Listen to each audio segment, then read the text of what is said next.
South Korea says North Korea has fired an intercontinental ballistic missile into waters between the Korean peninsula and Japan.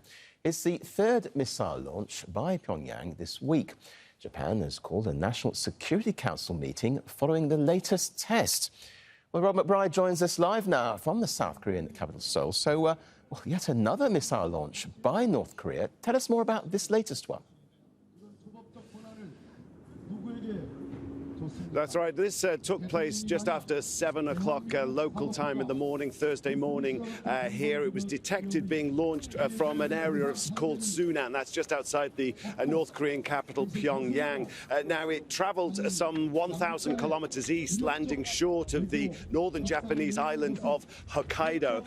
But it had a relatively long flight time. It's reckoned to be about the longest ICBM launch by North Korea so far, around nearly 70 minutes. It is reckoned that it reached a very lofty trajectory, an altitude of some 6,000 kilometers before coming back down to Earth, which would give it the kind of range that would be able to reach the continental United States. So it is significant, and it's reckoned that this sort of trajectory is similar to another ICBM launch last November, which was thought to have been a Hwasong-17. That's the very latest intercontinental ballistic missile being developed by North Korea. It has been condemned by South Korea, and it comes, of course, as the South Korean armed forces here are just beginning military drills with US forces, which always angers North Korea. And in fact, when the drills began earlier this week, the North Koreans launched smaller missiles in protest.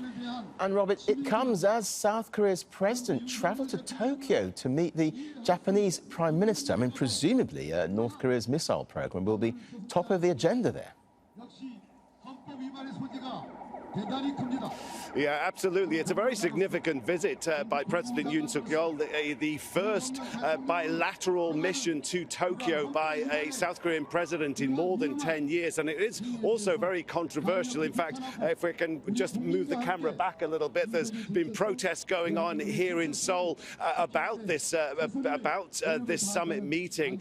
The two leaders, Yoon and also Fumio Kishida, the Prime Minister of Japan, they are quite aligned politically. They both take a tough stand when it comes to North Korea, but there is a lot of politically pushback here domestically in South Korea about this visit, given the long and sometimes fraught relationship between these two neighbors.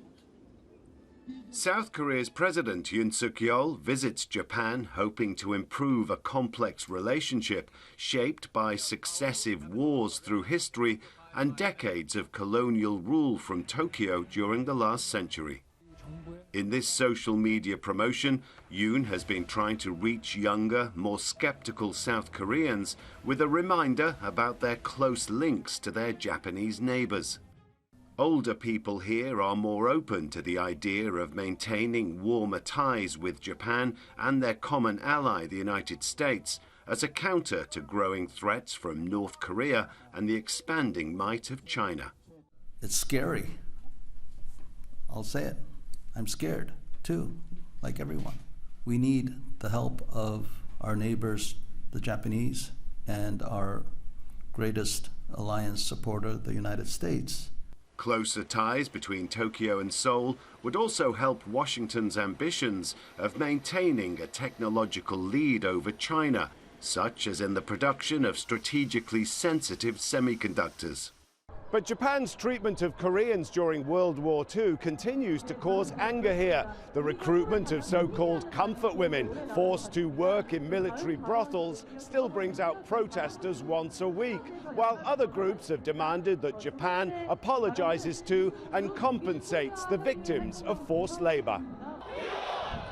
Controversially, Yoon has proposed settling the issue by compensating Koreans forced to work in wartime Japan from a voluntary fund instead of making the Japanese companies pay.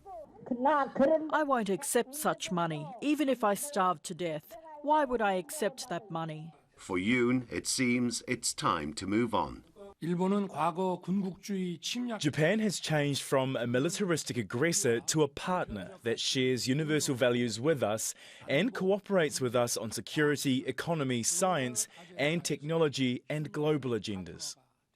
Increasing regional threats and challenges, giving him and his Japanese counterpart common cause for closer ties. Rob McBride, Al Jazeera, Seoul.